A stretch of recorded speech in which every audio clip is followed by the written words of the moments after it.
তোমার নিমন্ত্রণে গল্পের শেষ অংশ। আজকের ঘটনাটা শুনতে চাইছি। আগে কি হয়েছে না হয়েছে সেটা তুমি না বলতে চাইলে আমি জিজ্ঞেস করব না, কিন্তু আজ যা ঘটেছে তা সাধারণত ঘটনা নয়। তুমি একটা পাবলিক প্লেসে মারামারি করেছো যেখানে আমি ইনভলভ, তাই আমাকে শুনতে হবে। তুমি নিজে কষ্ট পাচ্ছ, আমি কষ্ট পাচ্ছি, বাবা টেনশনে থাকে সব সময়। তাহলে কথা দাও, সব শুনে তুমি চলে যাবে না। এবার শ্রেয়সী রেগে গেল। সে সরে গিয়ে বলল, তুমি না বললে আমি এক্ষুনি চলে যাচ্ছি। শ্রেয়সী দরজা পর্যন্ত যেতেই দীপ্ত ভীষণ কাতর গলায় ডাকলো, শ্রেয়সী। সেই ডাকে কি ছিল শ্রেয়সী জানে না, কিন্তু ওর পা থমকে গেল। এতটা আবেগ কারোর গলায় থাকতে পারে ওর জন্য? আমি বলবো, ফিরে এসো প্লিজ। শ্রেয়সী এসে দীপ্তর পাশে বসলো।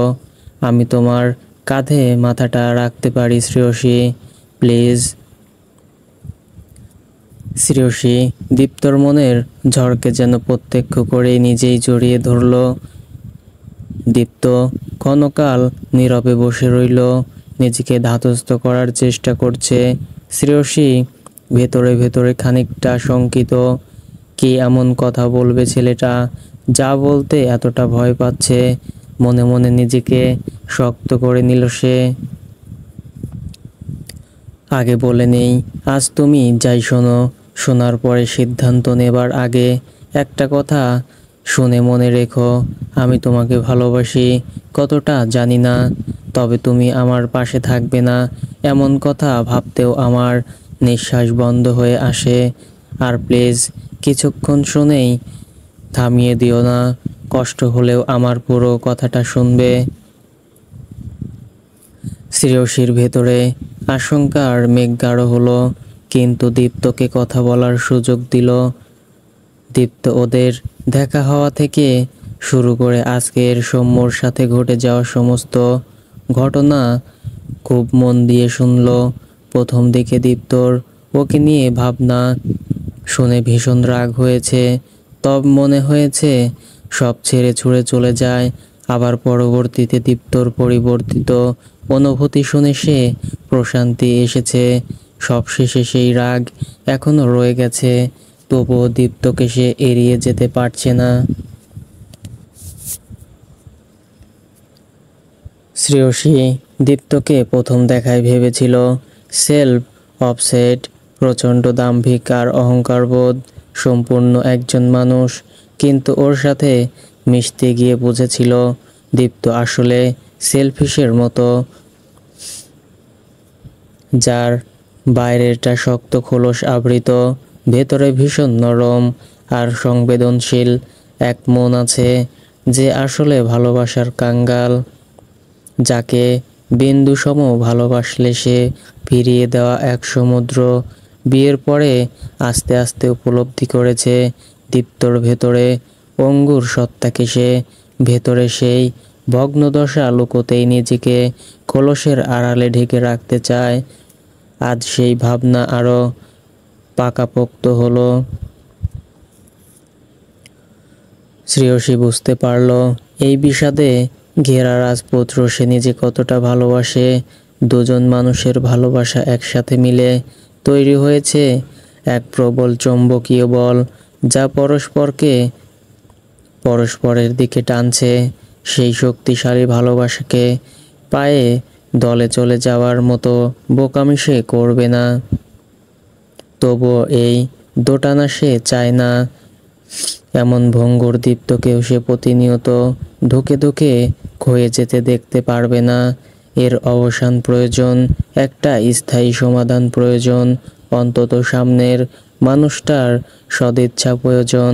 সেই জন্য শ্রেয়সীর খানিকটা সময় প্রয়োজন। তুমি আমাকে ছেড়ে চলে যাবে না তো? আবারও এই প্রশ্ন করল দীপ্ত। শ্রেয়সী একটা দীর্ঘশ্বাস ফেলে পড়ল, আমার 2 দিন সময় লাগবে ভাবতে।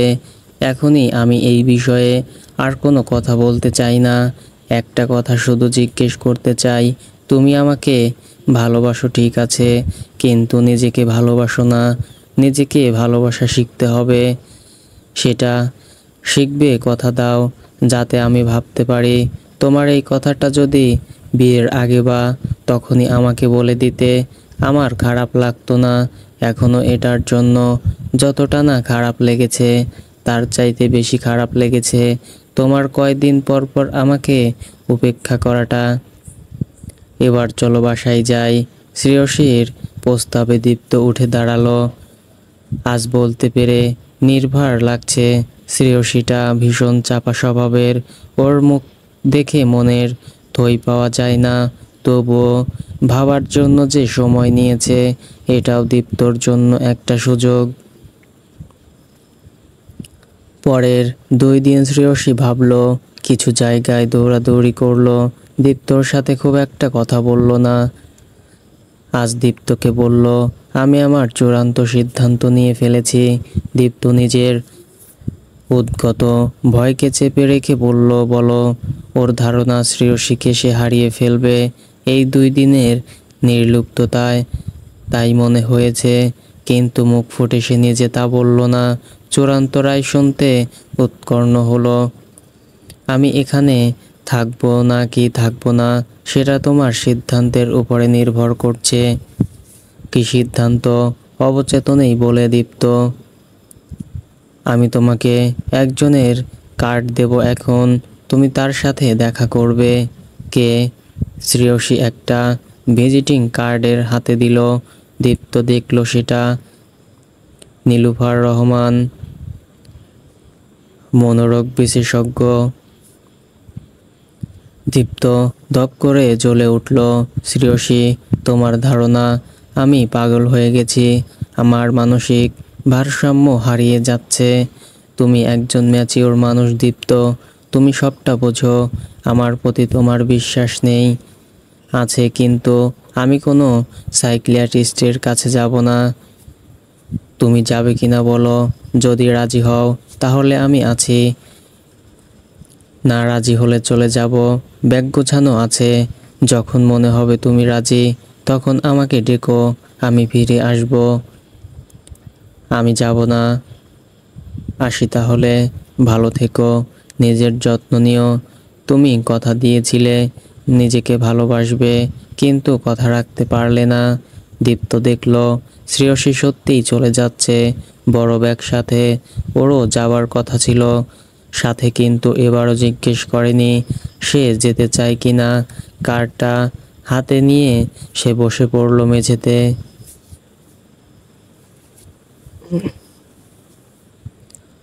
বেরিয়ে এসে শ্রেয়সীর ভীষণ কষ্ট হচ্ছিল, কিন্তু কিচ্ছু করার নেই।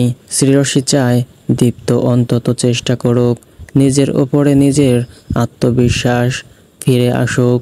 নিজে নিজে গুমড়ে গুমড়ে শেষ হয়ে যাবার যন্ত্রণা দীপ্তর পিছু ছাড়ুক। সফল হলে না, বিফলতা কেবল সৃষ্টিকর্তার হাতে। কিন্তু চেষ্টাটুকু করতে দোষ কোথায়? বাধ্য হয়ে ওকে থার্ড লাইনে যেতে হলো, তবুও ভীষণ কষ্ট হচ্ছে। 2 দিন ধরে শ্রেয়সী নেই। দীপ্ত আধশোয়া হয়ে ল্যাপটপ নিয়ে নেটফ্লিক্সে সিরিজ দেখতে বসলো।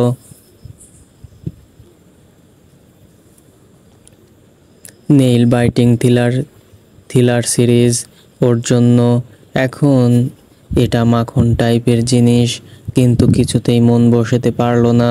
উঠে চা বানিয়ে এসে আবার বসলো, কিন্তু লাভ হচ্ছে না।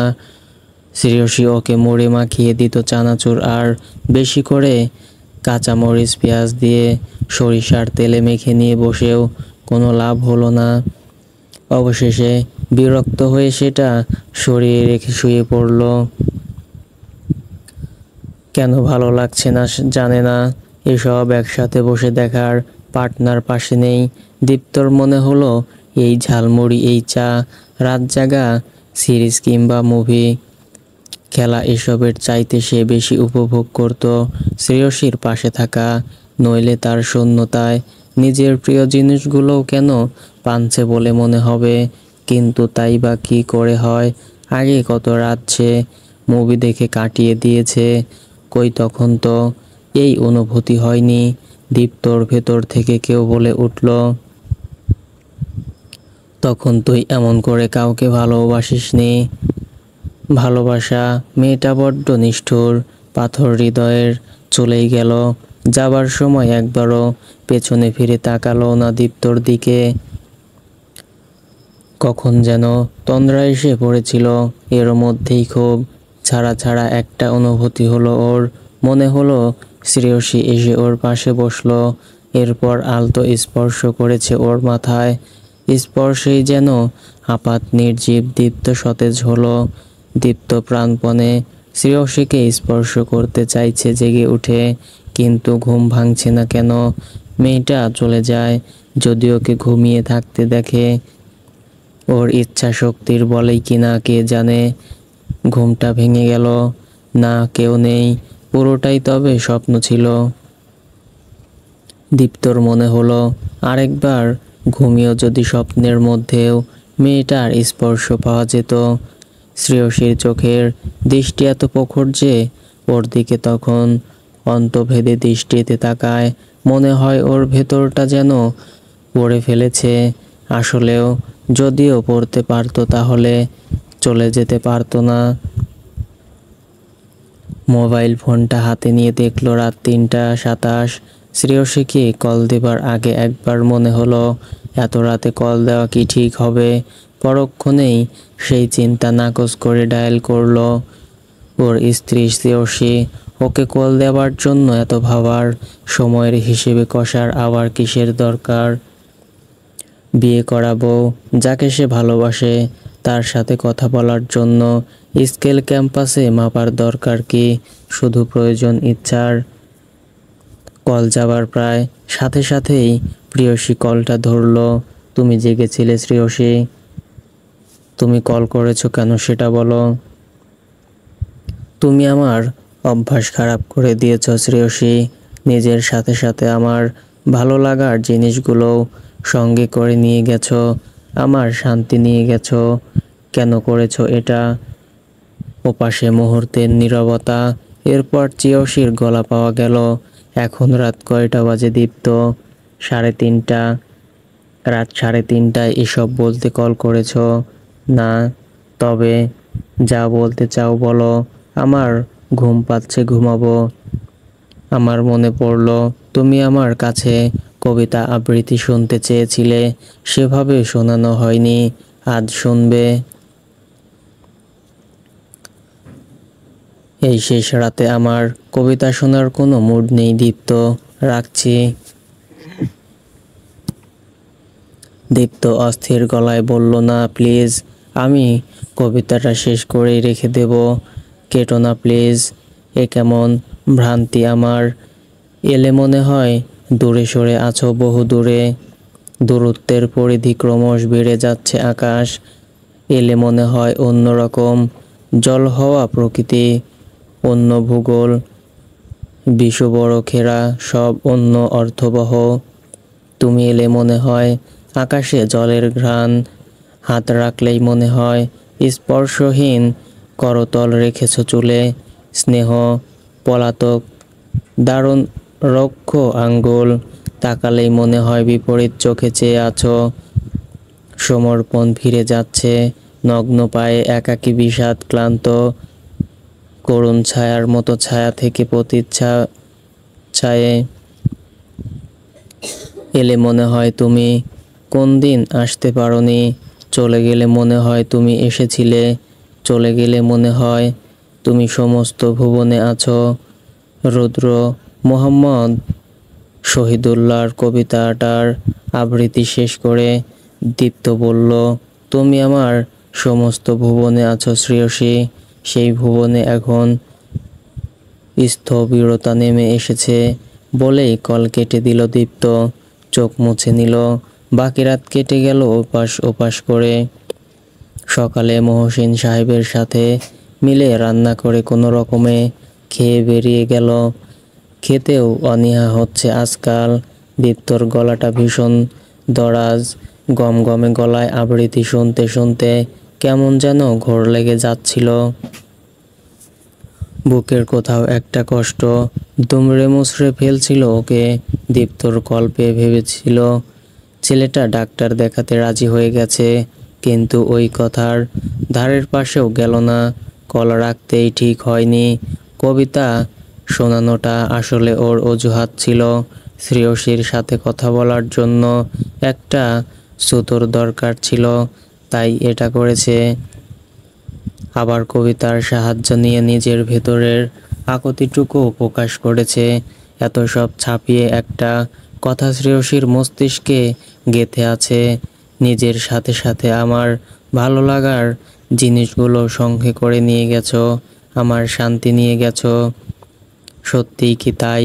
নিজের প্রশান্তিটুকু তো সে রেখে এসেছে ওখানে। দিনগুলো কাটে অপেক্ষা করে। একটা রবীন্দ্রসঙ্গীত মায়ের ঘরে বাজছে। দিবস রজনী আমি যেন কারো আশায় আশায় থাকি। কাকতালীয়ভাবে শ্রেয়সীর মনের সাথে মিলে গেল গানটা। রাতে খাবার টেবিলে ভাত নাড়াচাড়া করছিল বলে মা বললেন, কিরে খাচ্ছিস না কেন? আবার খেতে চেষ্টা করলো, কিন্তু খাবার গলা দিয়ে নামছিল না। সে বলল, মা একটু রুমে থেকে আসি, এরপর খাই। তিনি মেয়ের অদ্ভুত কাণ্ড কারখানা দেখেন। শ্রেয়সী এসে মহসিন সাহেবকে কল দিল। বাবা কেমন আছো তুমি? ভালো। তুই কবে ফিরবি? আমি তো ফিরতেই চাই, বাকিটা তোমার ছেলের উপরে। হ্যাঁ তুই বলেছিস। তোমার ছেলে খেয়েছে বাবা, খাইয়ে দিয়েছি জোর করে। তুই খেয়েছিস তো? তোর তো অফিস। ঠিক করেছি ঢাকায় ফিরে কদিন ছোট খালামণির বাসায় থাকবো। শ্রেয়সী এবার এসে খেতে বসলো। শুনেছে সকালে খায়নি দীপ্ত। আজ আবার রাত 3টার পরে কল এসেছে। শ্রেয়সী ধরল না আজ। প্রশ্রয় দিলেই গড়বড় করবে এই ছেলে, কিন্তু অনবরত বাজতে থাকলো। এবার দেখল দীপ্ত নয়, বাসার দারোয়ানের কল। কি হলো দেখার জন্য সে কল রিসিভ করতে করতে বারান্দায় এলো। এখান থেকে আধো আলোয় মানুষটাকে চিনতে বিন্দু মাত্র অসুবিধা হচ্ছে না শ্রেয়সীর। দীপ্ত ঢুকছে বাসায়। শ্রেয়সী আর কিছু না শুনে দীপ্তকে কল দিল। তুমি আমার বাসার সামনে কেন? শ্বশুরবাড়ি আসতে পারি না। শ্বশুরবাড়ি কি দরকার? তুমি এত পাষাণ কেন শ্রেয়সী? এতটা পথ জার্নি করে এসেছি, তুমি বাসায় ঢুকতে দিচ্ছ না। কলিং বেল বাজিয়ে বাবা মার ঘুম নষ্ট করতে হবে এখন। শ্রেয়সী দরজা খুলে দিল। দীপ্ত এত দ্রুত ঘরে ঢুকে দরজাটা লাগিয়ে ওকে দৃঢ় আলিঙ্গনে বেঁধে নিল। আমি ভালো ছিলাম না শ্রেয়সী, অনেক দিন পর শান্তি পেলাম এই মুহূর্তে। কেন এসেছো? তোমাকে ফেরাতে। আমি তো বলেছিলাম আমি ফিরব। আমি সাইকিয়াট্রিস্টের অ্যাপয়েন্টমেন্ট নিয়েছি, কিন্তু আমি ভয় পাই। আমি চাই তুমি সেই সময়টায় আমার পাশে থেকে আমাকে সাহস দাও। এবার শ্রেয়সীর আলিঙ্গন ফিরিয়ে দিল। মুহূর্তের জন্য সমস্ত দুনিয়া বিস্মিত হয়েছিল ওদের জন্য। শ্রেয়সীর মনে হলো বাবা মার ঘুম যে কোনো মুহূর্তেই ভাঙবে। তাই সরে এসে দীপ্তকে নিয়ে নিজের ঘরে এলো। বহুদিন পর দীপ্ত অকাতরে ঘুমাচ্ছে খুব জোরে। ভোরে ওঠে দীপ্ত। আজ বেলা 8:30 গড়িয়ে গেলেও ওঠেনি। শ্রেয়সী ওর পাশে এসে বসলো। নির্নিমেষ চেয়ে রইল দীপ্তর ঘুমন্ত মুখের দিকে। 1000 বছর ধরে পথ চলে, আজ যেন দুদণ্ড শান্তি এসেছে। ভিড়েছে দীপ্তর চোখে মুখে, মনে মনে। হয়তো কোনো ভালো স্বপ্ন দেখেছে ছেলেটা। এক চিলতে হাসি ঠোঁটের কোণে এসে ঝলমল করছে। শ্রেয়সীর ভীষণ মায়া হলো। এই ঘুমটা ভাঙলে ইচ্ছে করলো না। এমনিতেই খুব কম ঘুমায় দীপ্ত, আজ বরং আরেকটু ঘুমিয়ে নিক। অনমনেই শ্রেয়সী হাত রাখলো ওর চুলে। চুলগুলো রুক্ষ আর উস্কো খুস্কো হয়ে আছে। কয়দিন চুলে শ্যাম্পু করেনি কে জানে, গতকাল এসেছেও বিধ্বস্ত অবস্থায়। পারফেকশন মেইনটেইন করা ছেলের সমস্ত অবয়ব জুড়ে যে চাপা যন্ত্রণা এতকাল ছিল তা অত্যন্ত জীর্ণরূপে প্রকাশিত হয়েছে। তবুও অদ্ভুত এক টান, কি প্রবল ওঠাপড়া হয় হৃদয়ে। সেই টান এতটাই পরাক্রমশীল যে এই মুখের দিকে এভাবেই তাকিয়ে যেন সহস্র বছর কাটিয়ে দেওয়া যায়। শ্রেয়সী এই কয়েকদিন খুব ভেবেছে, ওদের পরিচয় থেকে পরপর ঘটে চলা সমস্ত ইনসিডেন্টস নিয়ে ভেবেছে। ভেবে একটা সিদ্ধান্তে সে আসতে পেরেছে, তা হলো দীপ্ত ওকে ভালোবাসে, পাগলের মতো ভালোবাসে। সেই ভালোবাসা কবে থেকে হলো সেটা নিয়ে ভেবে এই প্রবলটুকু অস্বীকার সে কখনো করবে না। তবে ওর এতটুকু বিশ্বাস, বিয়ের রাতে যখন প্রথমবার দীপ্তর কাছাকাছি এসেছিল সেই দিন সেই চোখ জোড়ায় সে ভালোবাসাই দেখেছিল। এতে ওর ভুল নেই। অবচেতনে সুপ্ত থাকা ভয় হয়তো নিজেকেই ঠিকঠাক প্রকাশ করতে দেয়নি নিজের কাছে। Good morning. শ্রেয়সী সম্মিত ফিরতে দেখল চোখ মেলেছে দীপ্ত। এখন উঠবে নাকি আরো ঘুমাবে? তুমি এভাবে মাথায় হাত বুলিয়ে দিলে আরো কিছুক্ষণ ঘুমোতে পারি। দীপ্তর মুখে দুষ্টু হাসি। শ্রেয়সী কপট রাগ দেখিয়ে বলল, একদম না। মা খাবার আগলে বসে আছে। মায়ের মেয়ে কি করছিল? বর আগলে বসেছিল। এখন ঢং না করে ওঠো। দীপ্ত উঠে বসলো, এরপর শ্রেয়সীর গালে ঠোঁট ছুঁয়ে ফিসফিস করে বলল, আজ অনেক দিন পরে সূর্য হাসছে, দেখতে পাচ্ছ শ্রেয়সী? শ্রেয়সী ঠিক একইভাবে ভালোবাসা ফিরিয়ে দিল, বলল, স্পষ্ট দেখতে পাচ্ছি। মেঘের ছায়া কেটে স্নিগ্ধ ভোর নামছে আমাদের পৃথিবী জুড়ে। উষ্ণ আলিঙ্গনে সুন্দর রৌদ্রোজ্জ্বল দিনের সমস্ত রৌদ্র হৃদয়ে ধারণ করে একটা সুন্দর সকাল শুরু হলো আজ। আজ দীপ্ত আর শ্রেয়সী যাচ্ছে লুৎফর রায়হানের চেম্বারে। মহসিন সাহেবও সাথে যেতে চেয়েছিলেন, কিন্তু দীপ্ত নিষেধ করে দিয়েছে। শ্রেয়সী গাড়িতে বসে বলল, তুমি বাবাকে এভাবে বললে কেন? কষ্ট পেয়েছেন?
সো ফ্রেন্ডস, গল্পটি কেমন লেগেছে অবশ্যই কমেন্ট করে জানিয়ে দিন এবং লাইক কমেন্ট শেয়ার করে পাশে থাকবেন এবং নিত্য নতুন গল্প সবার আগে পেতে চ্যানেলটি সাবস্ক্রাইব করে পাশে থাকবেন।